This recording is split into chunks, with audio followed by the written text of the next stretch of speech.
ಬನ್ನೇರುಘಟ್ಟ ಉದ್ಯಾನವನದಿಂದ ಜಪಾನ್ನ ಹಿಮೇಜಿ central park ಜೊತೆ ಪ್ರಾಣಿಗಳ ವಿನಿಮಯ ಮಾಡಲಾಗ್ತಾ ಇದೆ. ಬನ್ನೇರುಘಟ್ಟದಿಂದ 1 ಗಂಡು ಮತ್ತು 3 ಹೆಣ್ಣಾನೆಯನ್ನ ಜಪಾನ್ಗೆ ಕಳುಹಿಸಿಕೊಡಲಾಗಿದೆ.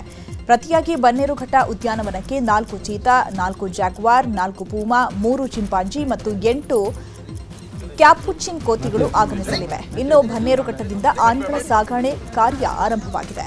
ಸುರೇಶ್, ಶ್ರುತಿ, ಗೌರಿ, ತುಳಸಿ ಆನೆಗಳು ಜಪಾನ್ಗೆ ಹೊರಟಿದೆ. ಆನೆಗಳಿಗಾಗಿ ಸಿದ್ಧಪಡಿಸಿದ ವಿಶೇಷ ಕೇಜ್ನಲ್ಲಿ ಆನೆಗಳನ್ನು ರವಾನಿಸಲಾಗ್ತಾ ಇದೆ. ಕಳೆದ 6 ತಿಂಗಳುಗಳಿಂದ ಈ ಬಗ್ಗೆ ತರಬೇತಿ ನೀಡಲಾಗಿದೆ. ಈಗಾಗಲೇ ವಿಮಾನ ನಿಲ್ದಾಣದತ್ತ ಆನೆ ಪ್ರಯಾಣ ಬೆಳೆಸಿದ್ದು 8 ಗಂಟೆಗಳ ಕಾಲ ಆನೆ ವಿಮಾನದಲ್ಲಿ ಪ್ರಯಾಣಿಸಲಿದೆ.